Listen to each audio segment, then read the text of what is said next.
السلام علیکم ورحمۃ اللہ وبرکاتہ۔ وعلیکم السلام ورحمۃ اللہ وبرکاتہ۔ نحمدہ ونصلی علی رسولہ الکریم، وبعد، اعوذ باللہ من الشیطان الرجیم، بسم اللہ الرحمن الرحیم۔ تعاونوا علی البر والتقوی سبحان اللہ، ولا تعاونوا علی الاثم والعدوان، سبحان اللہ۔ هذا ما أمرنا به الله العظيم وبلغنا رسوله النبي الكريم، ونحن على ذلك لمن الشاهدين والشاكرين، والحمد لله رب العالمين۔ إن الله وملائكته يصلون على النبي، يا أيها الذين آمنوا صلوا عليه وسلموا تسليما۔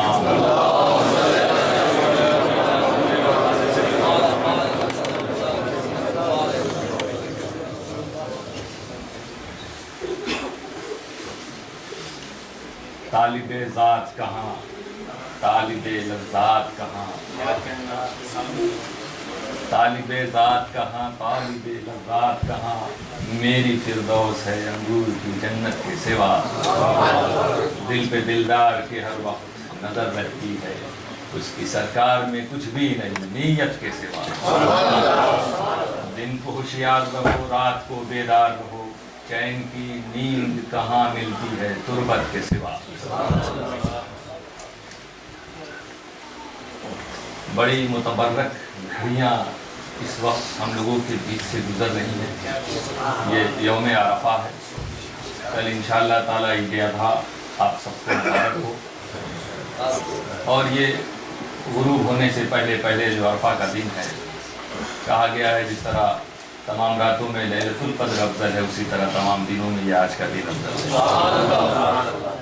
یہ رسول صلی اللہ علیہ وسلم فرماتے ہیں اذا کان عشیۃ عرفہ لم یبق احد فی قلبہ مثقال ذرۃ من ایمان الا غفر لہ، کہ جب عرفہ کا دن کمپلیٹ ہونے والا ہوتا ہے، عرفہ کی شام آتی ہے، اس وقت اس روئے زمین پر کوئی بھی ایسا شخص جس کے دل میں ذرہ برابر بھی ایمان ہے، آج کے دن اللہ تعالیٰ اسے گناہوں کو بخشے۔ خبیر ہم سب کے گناہوں مغفرت فرمائے، نیک اعمال کی توفیق۔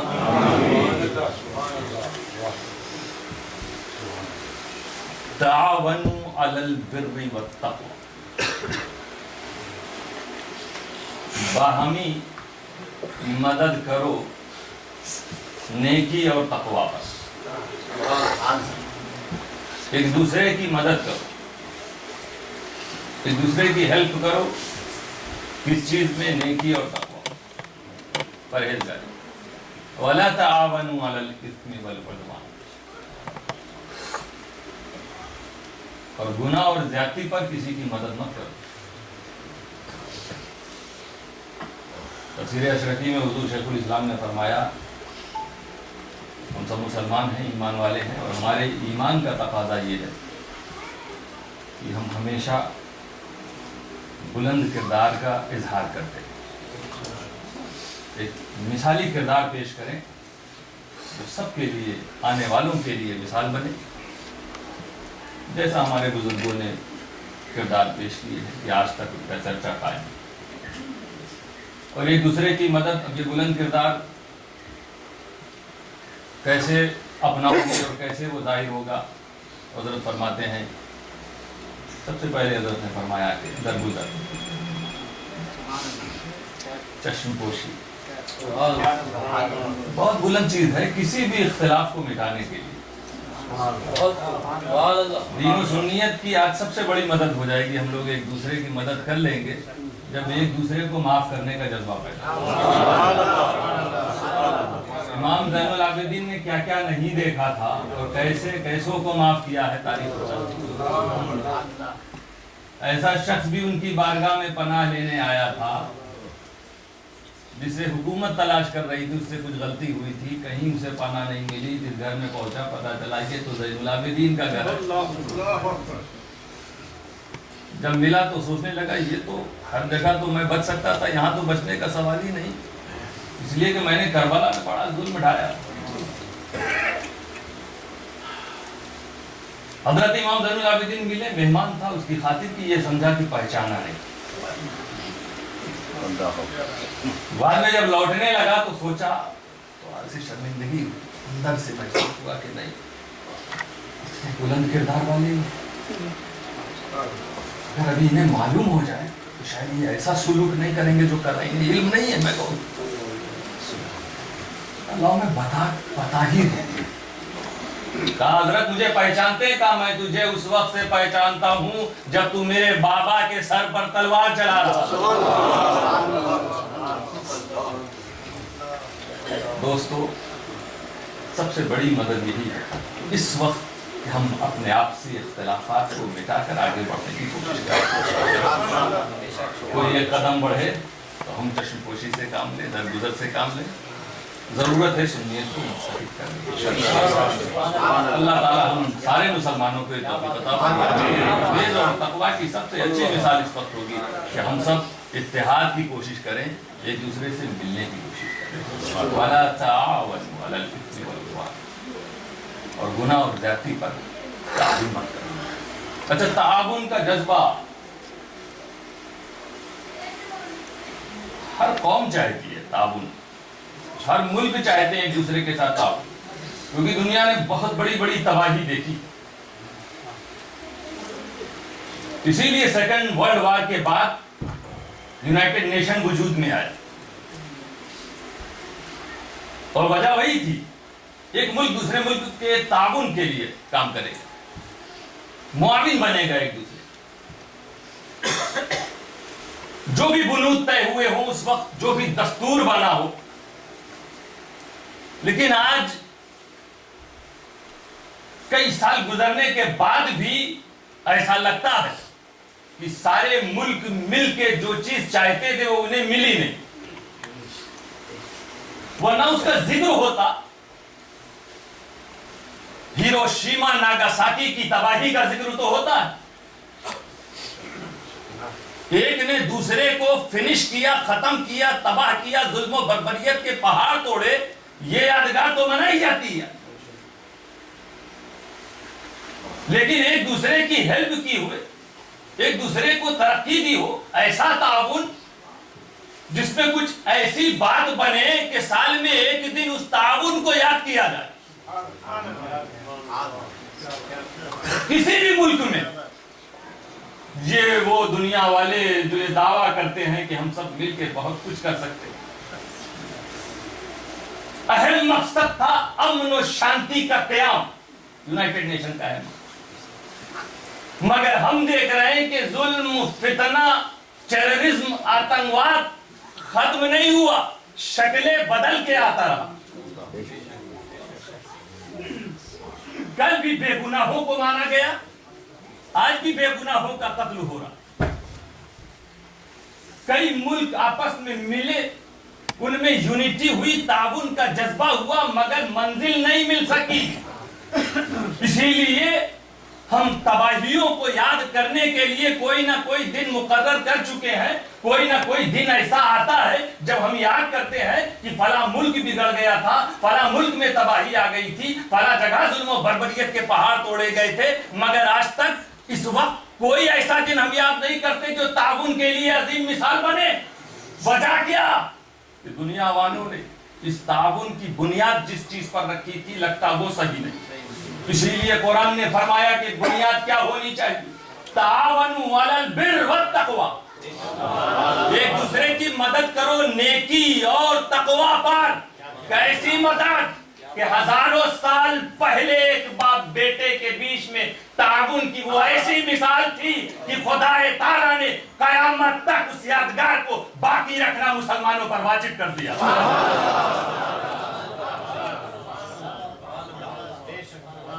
کیسا تعاون تھا؟ ایک ایسا بیٹا جو بڑی دعاؤں کے بعد ملا، حضرت ابراہیم جیسے جلیل القدر نبی جو دعا کرتے رہے، اور ربی حب لی من الصالحین، اے اللہ مجھے لیاقت والا فرزند عطا فرما دے، مجھے ایک نیک بیٹا عطا فرما دے۔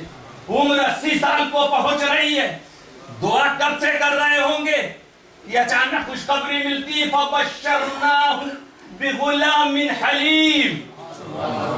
اللہ تعالیٰ نے دعا قبول فرمائی۔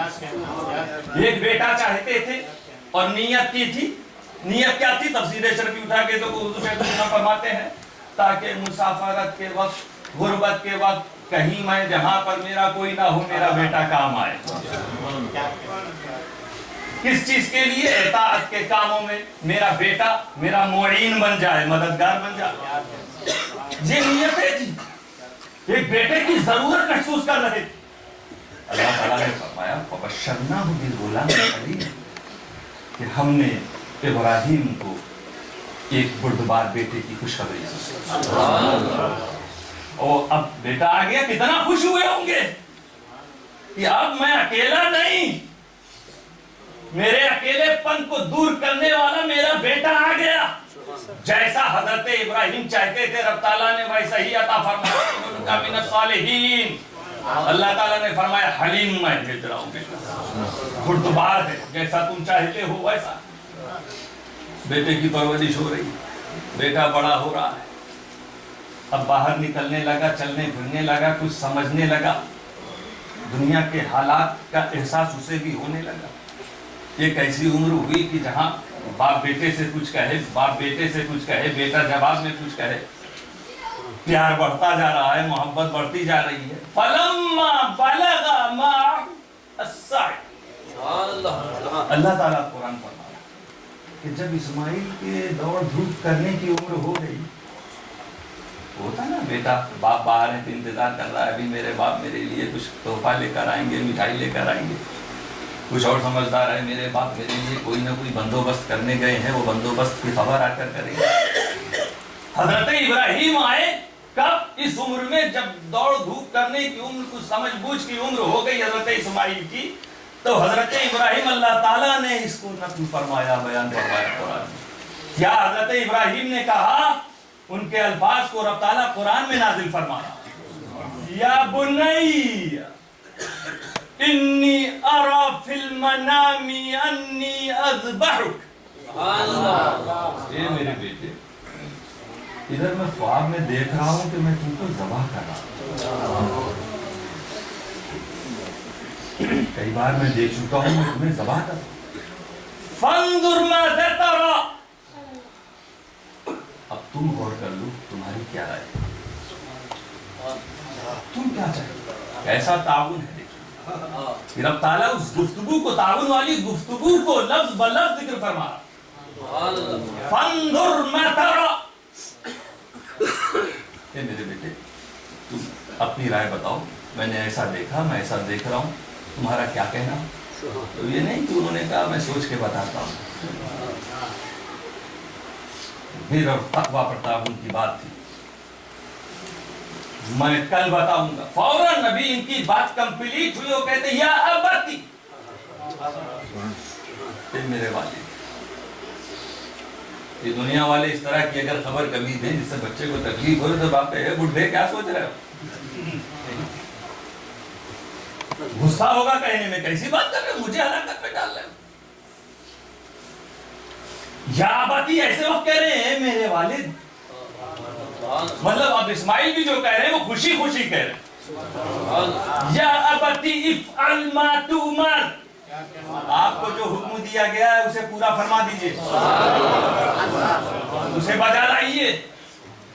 آپ اس سے اس لیے پوچھ رہے ہوگے کہ مجھے تکلیف ہوگی، میں تشویش میں پڑوں گا، میں سوچوں گا کہ میں کیسے تیار ہوں کہ نہ ہوں، چھری چلے گی تو اس درد کو میں کیسے برداشت کروں گا۔ سنیے ستجدونی انشاءاللہ من الصابرین، آپ مطمئن رہیے عنقریب آپ مجھے صابروں میں پائیں گے، صبر کرنے والوں میں پائیں گے۔ پھر جیسا تفسیر اور روایات کی روشنی میں پتہ چلتا ہے کہ 3 وصیت کی تھی حضرت اسماعیل علیہ السلام نے اپنے والد گرامی سے، 3 باتیں کہیں، میری 3 باتیں پورا فرما دیجیے گا۔ کیا 3 باتیں؟ ابا حضور سب سے پہلی بات تو یہ ہے کہ ذبح کرتے وقت میرے ہاتھ پاؤں کو مضبوطی سے باندھ پکڑ ڈھیلی نہ ہو، تاکہ جب آپ ذبح کریں تو میں تڑپ نہ سکوں، کیونکہ اگر میرے ہاتھ پاؤں چھٹپٹائیں گے تو خون آپ کے کپڑوں میں لگے گا اور یہ بے ادبی ہے۔ اس سے بچنے کے لیے میں چاہتا ہوں کہ میرے ہاتھ پاؤں کو مضبوطی سے باندھ دیجیے۔ دوسری بات، آپ مجھے ذبح کریں گے شفقت پدری کے سبب سے ہو سکتا ہے آپ میرا کچھ تڑپنا دیکھ کر آپ کا ہاتھ لرزش کھائے اور خدا کے حکم کو پورا کرنے میں کچھ تاخیر ہو، اس لیے مجھے سیدھے نہ لیٹائیے، پیشانی کے بل لیٹا کے نیچے سے ذبح کیجیے، نہ آپ مجھے دیکھیں نہ میں آپ کو۔ تیسری چیز یہ ہے کہ میری ماں کو مجھ سے بڑی محبت ہے، وہ ماں جو اس لیے تڑپ رہی تھی کہ میرے حلق میں چند قطرے پانی کے چلے جائیں، وہ میرے حلق کو ذبح ہونے کی خبر کیسے سن پائیں گے؟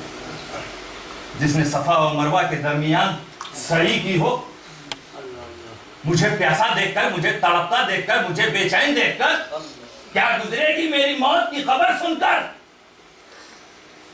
صابرہ کا بیٹا صابر ہوتا، آیا بس اتنا کر دیجئے گا کہ یہ قمیض جو کرتا جو میں پہنے ہوں میری ماں کو دے دیجئے گا، اس کو دیکھ کر انہیں تسلی ہو جائے گا۔ یہ تین وصیت کی۔ آگے اللہ تعالیٰ فرماتا ہے فَلَمَّا أَسْلَمَا، اور جب وہ دونوں جھک گئے میرے حکم کے آگے، وَتَّلَّهُ،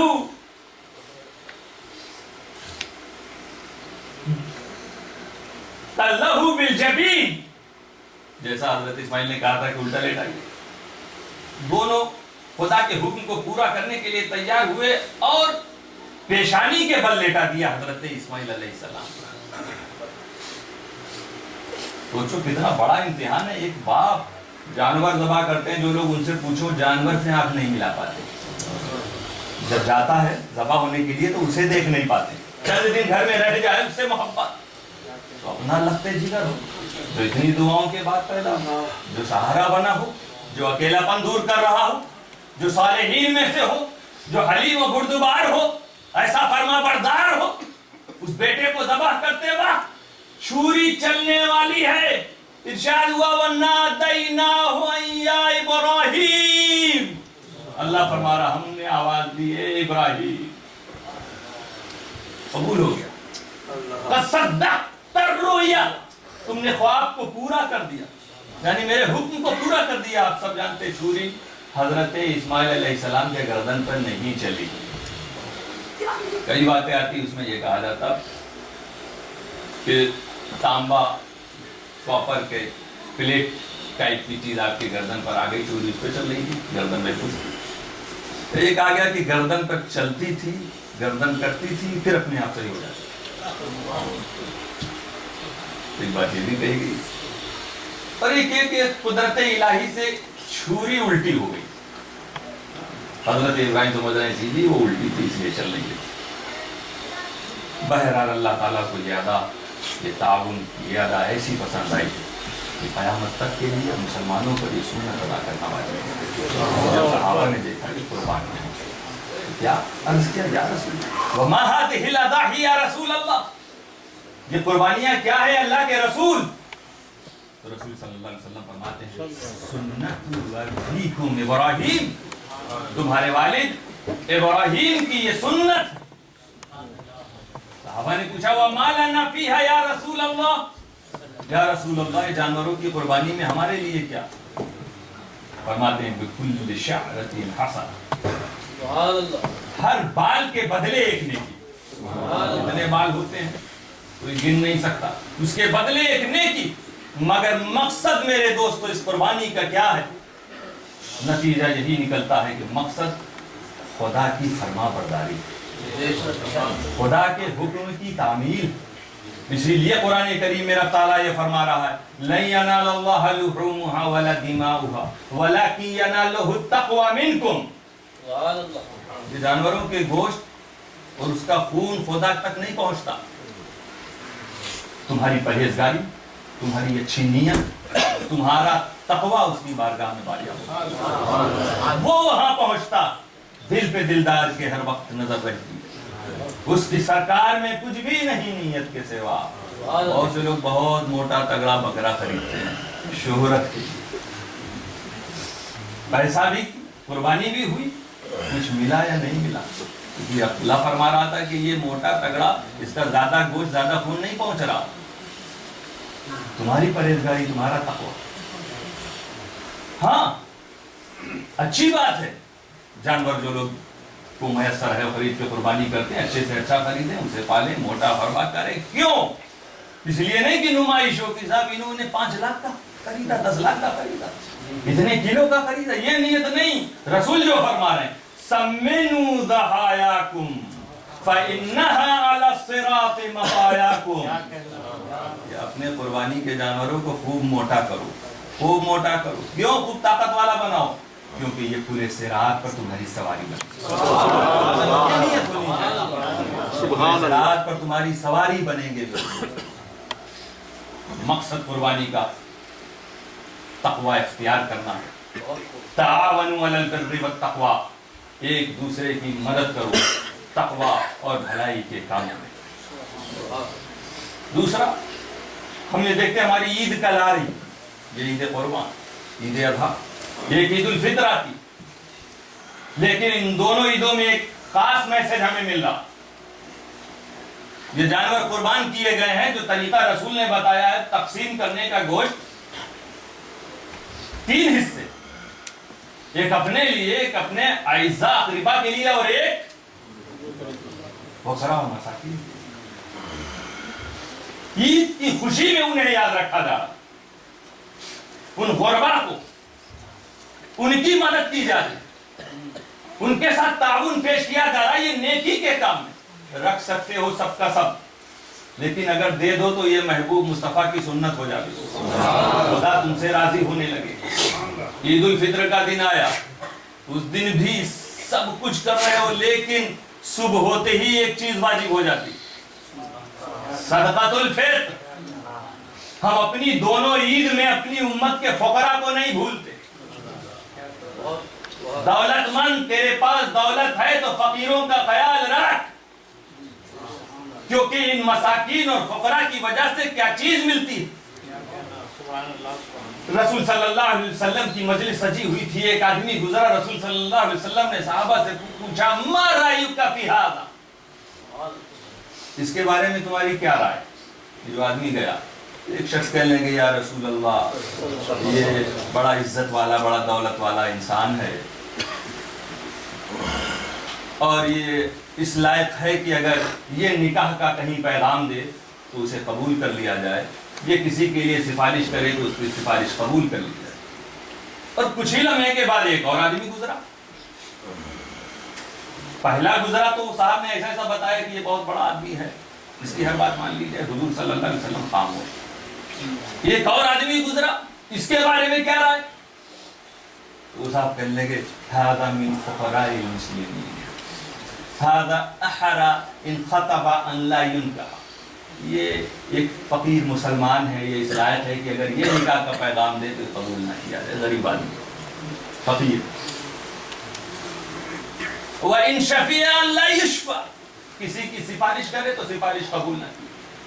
وَإِن قَالَ أَن لَا يُسْمَعَ لِقَوْلِهِ، اور اگر یہ کوئی کچھ بات کرے تو اس لائق نہیں کہ اس کی بات سنی جائے۔ اب رسول صلی اللہ علیہ وسلم نے ارشاد فرمایا ھذا خیر من ملء الارض مثل ھذا، پہلا جو شخص گیا تھا اس جیسوں سے اگر یہ پوری روئے زمین بھر دی جائے تب بھی یہ دوسرا والا ان سب سے آگے، سب سے افضل۔ یہ فقیر کا درجہ ہے، یہ فقیر کا مرتبہ ہے۔ رسول صلی اللہ علیہ وسلم کی بارگاہ میں اتنا پیار ہے میرے رسول صلی اللہ علیہ وسلم کو، فقراء سے، مساکین سے۔ تبھی تو تعاون کی بات کی جاتی ہے تو فقیروں کو پہلا خیال کیا جاتا ہے۔ تبھی تو کہا گیا کہ من کان فی حاجت اخی کان اللہ فی حاجت۔ تم جانتے ہو دنیا میں مدد کرنے والا جتنا پاورفل ہوگا اتنا تمہیں اطمینان ہوگا۔ ابھی کوئی سفر میں تمہارے ساتھ کسی کو کر دیا جائے، جو تم سے بھی زیادہ کمزور ہو، کہا یہ آپ کی مدد کریں گے، یہ کیا مدد کرے گا؟ اور اگر کسی ملک کا کوئی بڑا آفیسر ہو، فوج کا کوئی کمانڈر ہو، اس کے ساتھ آپ جا رہے ہیں، پرمیشن مل گئی، تو آپ کہیں گے اب تو میں سیف، کیونکہ جتنا ٹریٹمنٹ VIP اس کے ساتھ ہوگا میں شامل ہوں گا، مجھے کوئی تکلیف نہیں، مجھے کسی چیز کی ضرورت نہیں پڑے گی، جہاں ضرورت پڑے گی صاحب ہمارے ساتھ ہے، وہ ضرورت پوری ہو جائے گی۔ بادشاہ کے ساتھ چلو اور زیادہ اطمینان ہوگا، کئی ملکوں کا بادشاہ اگر تمہارے ساتھ چل رہا ہو اور زیادہ اطمینان ہوگا۔ لیکن میرے دوستو، یہ طے کر لو کہ تمہیں کسی غریب کی مدد کرنی، اپنے کسی بھائی کی ضرورت کو پوری کرنا، تو دنیا کا بادشاہ تمہاری ضرورت نہیں، من کان فی حاجت اخی، جو کسی کی ضرورت پوری کرے گا اللہ اس کی ضرورت پوری فرمائے گا، خدا تمہارے ساتھ ہے۔ من مشى فی حاجت اخی کان خیرا له من اعتکاف 10 سنین، جس شخص نے کسی شخص کی مدد کے لیے اگر کوئی شخص نکلا ہے تو یہ 10 سال اعتکاف سے زیادہ اسے ثواب ملے۔ ایک بار تم اپنے گھر سے یہ نیت کر کے نکلے کہ آج ایک بھائی ہمیں معلوم ہے پریشان حال ہے، اس کی مدد کرنی ہے، بیمار ہے، ان کی دواؤں کا انتظام کرنا ہے، بچی کی شادی نہیں ہو رہی ہے، اس کے لیے ہمیں جا کے پیسے دینا، یہ سوچ کے تم گھر سے نکلے، مشا رسول صلی اللہ علیہ وسلم نکلے چلے، 10 سال اعتکاف سے زیادہ ثواب۔ سبحان اللہ۔ ایک اعتکاف کا ثواب جانتے ہو کیا؟ اسی حدیث میں رسول صلی اللہ علیہ وسلم فرماتے ہیں جس نے ایک دن خدا کی رضا، خدا کو خوش کرنے کے لیے ایک دن خدا کی خوشنودی کے لیے اعتکاف کیا، اللہ تعالیٰ اس کے اور جہنم کے درمیان 3 خندق کا فاصلہ پیدا کرتا ہے۔ ایک دن اعتکاف کا ثواب 3 خندق، اور ایک خندق کی دوری کا کتنا دور ایک خندق ہے؟ ایسٹ سے ویسٹ تک، یہ 3 خندق، ایک اعتکاف کا ثواب، تو 10 سال کے اعتکاف کا کیا ثواب ہوگا؟ یہ عید قرباں ہمارے لیے یہ پیغام بھی لے کر آئی ہے کہ ہمیں فقراء اور مساکین کا خیال رکھنا۔ میرے دوستو، ساری عبادتوں کے ساتھ بھی قربانی بھی ایک عبادت ہے، اور ہم مسلمان یہ دیکھتے ہیں کہ جتنی بھی عبادتیں ہمارے ساتھ ہیں، فرض ہیں، واجب ہیں، مقصد اس میں تقویٰ کا حصول ہے۔ اسی لیے قرآن کریم میں نماز پڑھنے والوں اور زکوٰۃ دینے والوں کے تعلق سے شروع ہی میں ہدایت ہو گئی کہ ھدی للمتقین الذین یؤمنون بالغیب ویقیمون الصلاۃ ومما رزقناہم ينفقون۔ یہ متقیوں کے لیے ہدایت، اور متقی کون؟ جو نماز پڑھتے ہیں اور اللہ کے دیے ہوئے مال سے خرچ زکوٰۃ نکالتے ہیں، نماز پڑھتے ہیں، انہیں تقویٰ حاصل ہو جاتا۔ حج، بہت سے بھائی گئے ہوں گے، آج وہ دعائیں کر رہے ہوں گے ساری امت کے لیے، اپنے لیے۔ میرے دوستو، جب یہ حاجی نکلنے والے تھے، قرآن اسی وقت ان سے کہہ رہا ہے کہ جا رہے ہو تو راستے کے لیے کچھ لے لینا، کیونکہ مسافر کہیں جاتا ہے تو کچھ توشہ لے کے جاتا ہے، زیادہ راہ لے کے جاتا ہے، راستے کی ضرورتوں کے سامان لے کے جاتا ہے۔ قرآن بھی کہ اللہ تعالیٰ فرما رہا ہے تزودوا، اے حاجیوں، حج کرنے والوں، زیادہ راہ لے لینا، راستے کا سامان لے لینا۔ کیا؟ فَإِنَّ خَيْرَ الزَّادِ التَّقْوَىٰ، بہترین توشہ تقویٰ۔ یہ عزم کر کے جاؤ کہ اب لوٹو گے تو تقویٰ نظر آئے گا تمہارے چلنے پھرنے میں، تمہارے اٹھنے بیٹھنے، تمہارے سونے جاگنے میں، تمہاری گفتگو میں، تمہارے اخلاق میں، تو تقوی کا حصول یہ اصل مقصد۔ رمضان آیا، 1 مہینہ آپ نے روزہ رکھا، اگر روزے قبول ہو گئے تو آپ سمجھ لیجیے ایک چیز آپ کے اندر اگر تقویٰ پیدا ہو، اللہ تعالیٰ فرماتا ہے یا ایھا الذین آمنوا کتب علیکم الصیام کما کتب علی الذین من قبلکم لعلکم تتقون۔ روزے کا بھی سبب یہی کہ اے ایمان والو، تم پر روزے فرض کیے گئے جیسا پچھلوں پر پہلے جو لوگ تھے ان پر روزے فرض کیے گئے۔ کیوں؟ لعلکم تتقون، تاکہ تم متقی ہو جاؤ، تم پرہیزگار ہو۔ قربانیوں کا مقصد بھی ہے لن ینال اللہ لحومها ولا دماؤها ولکن ینالہ التقوی منکم، کہ یہ خون، یہ گوشت نہیں پہنچ رہا ہے، تمہاری پرہیزگاری، تمہارا تقوی پہنچ رہا ہے۔ تو یہ بقرعید کا دن آیا کیوں؟ تمہیں متقی بنانے کے لیے۔ رمضان کیوں آیا؟ متقی بنانے کے لیے۔ حج کا مہینہ متقی بنانے، نماز کے 5 وقت متقی بنانے، تمہیں خدا نے دولت کی زکات دو متقی بنانے کے. رب فرماتا ہے میں نے جن اور انسان کو اپنی عبادت کے لیے پیدا کیا تاکہ عبادت کرے, اور عبادت کا مقصد متقی بن جاؤ. گویا تمہیں اللہ نے دنیا میں بھیجا تاکہ تم متقی بن جاؤ, متقی بن جاؤ تم. اب تقوی الخوف من الجلیل والعمل بالتنزیل والاستعداد لیوم الرحیل. حضرت علی نے یہ تعریف کی, خدا کا خوف یہ تقوی. ارے وہ خوف دیکھو نا کیسا خوف ہے. حضرت عمر عید کے دن رو رہے تھے. یہ تو عید اس کے لیے جس کے روزے قبول ہو, مجھے نہیں معلوم میرے روزے قبول ہو گئے کہ رو رہے ہیں حضرت عمر. یہ ہے خوف, کیسا خوف. حضرت عمر ابن عبدالعزیز گھر آئے, بیٹیاں منہ میں کپڑا رکھے ہوئے بات کر رہی. ساچن پڑھی کیا بات ہے, میری بیٹیاں ایسی کیوں بات کر رہی ہیں. خادمہ سے پوچھا کیا بات ہے, تو اس نے کہا کئی سلطنتوں کے والی آپ ہیں, کئی بر اعظم پر آپ کا قبضہ ہے, آپ کی حکومت ہے. روتے ہوئے اس نے کہا آپ کی شہزادیوں کا یہ حال ہے کہ کئی دنوں سے بھوکی اور آج انہوں نے پیاز روٹی میں رکھ کے کھایا, گھر میں کچھ نہیں, اور آپ کو کیونکہ بدبو پسند نہیں, پیاز کھانے سے بو آتی اس لیے منہ میں کپڑا رکھتے. حضرت عمر بن عبدالعزیز رونے لگے, رو کر کہنے لگے بیٹیوں میں بھی چاہوں تو تمہیں بہت عمدہ سے عمدہ کھانا کھلا دوں, میں والی ہوں, اس وقت میں امیر ہوں, مگر مجھے خدا کا خوف ہے. رزق حلال اگر نہیں دوں گا تو عذاب ملے گا تم کو, تم صبر کر لینا, اللہ تعالیٰ تمہاری بگڑیوں کو بنا دے گا. کیا خوف ہے خدا کا خوف. یہ سب کچھ ہوتے ہوئے صرف اس لیے کہ ہماری بیٹیاں کھائیں اور امت کی دوسری بیٹیاں بھوکی رہیں. حضرت عمر بن عبدالعزیز اپنے گھر میں کھانا نہیں لا رہے. بہت آپ تندرست تھے, لیکن امیر بننے کے بعد, امیر المومنین بننے کے بعد بالکل نہیں تندرستے ہو گئے. یہ ہے خوف خدا. والعمل بالتنزیل, قرآن پر عمل, قرآن کے احکام پر عمل.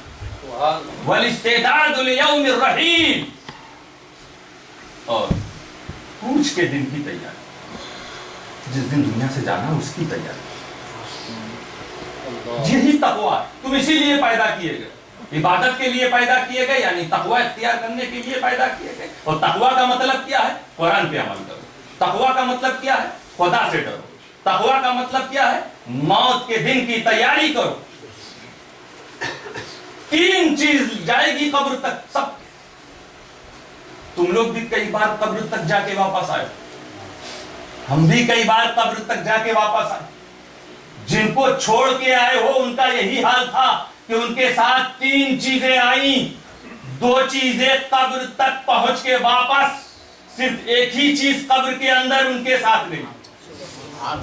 کیا کیا لے کے گئے؟ وہ اپنی اولاد رشتہ داروں کو لے کے گئے تھے. کچھ مال چارپائی چٹائی کی شکل میں جاتا ہے وہ لے کے گئے. اور تیسری چیز ایک تھی عمل. قبر کے اندر سگا بیٹا بھی اترنے کو تیار نہیں, رشتہ دار بھی فاتحہ پڑھ کے واپس, صرف تیرا عمل تیرے ساتھ.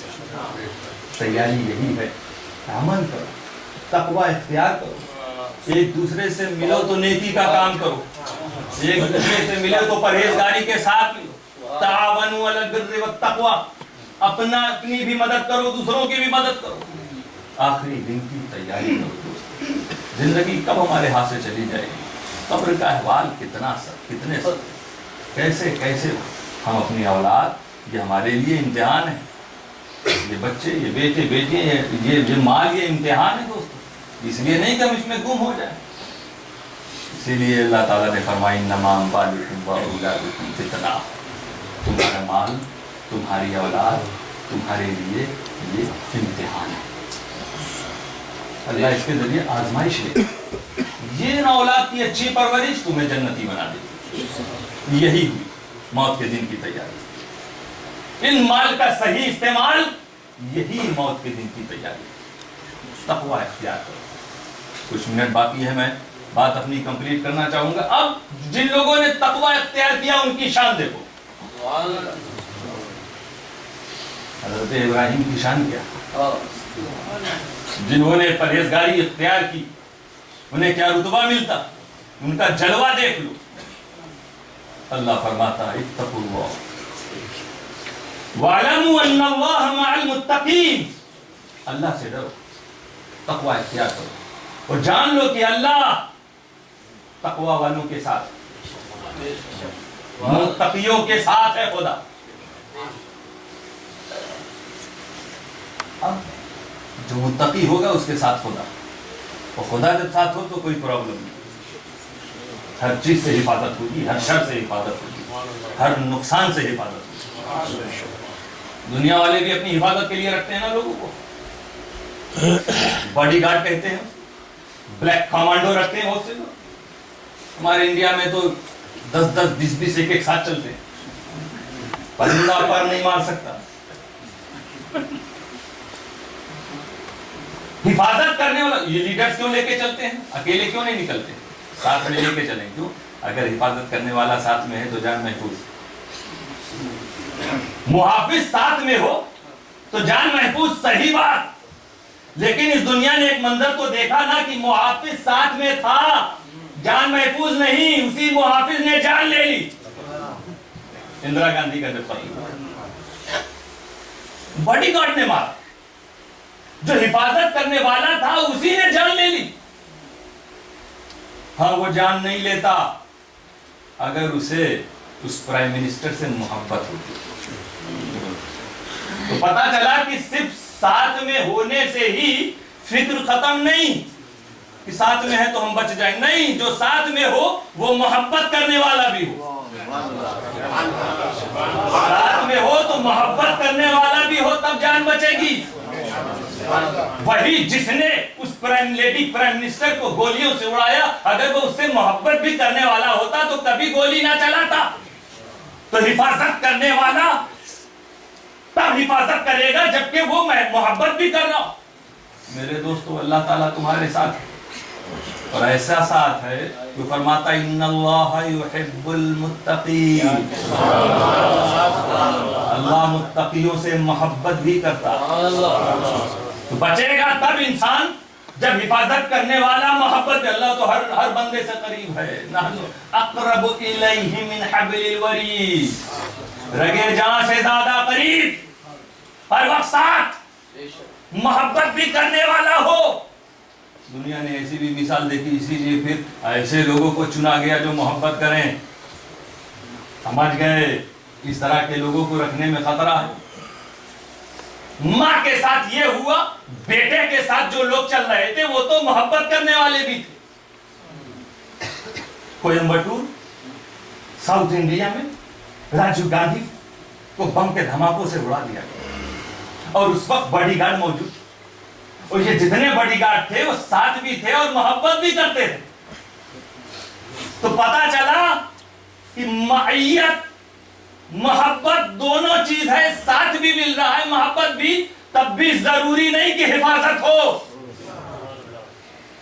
معیت اور محبت کے ساتھ جان کی حفاظت، مال کی حفاظت، سمان کی حفاظت تب ہو سکتی ہے کہ جب معیت اور محبت کے ساتھ قدرت بھی ہو. وہ چلنے والے ساتھ تو تھے، محبت والے بھی تھے، مگر قدرت نہیں تھی کہ دھماکوں سے بچا لے. خود بھی مر گئے، راجو بھی مر گیا. مگر میرے دوستو، خدا متقیوں کے ساتھ ہے، وہ متقیوں سے محبت بھی کرتا ہے. یہ ایسی محبت کرنے والا ہے جو قدرت والا ہے. تبھی ابراہیم کو آگ کے کنویں میں ڈالا گیا. ابراہیم کے لیے خدا کی قدرت سے وہ آگ گلزار بن گئی.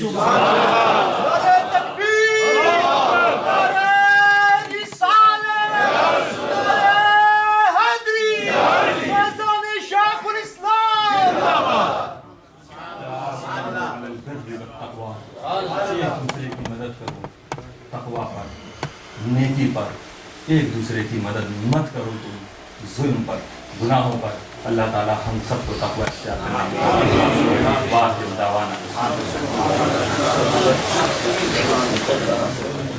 کرے.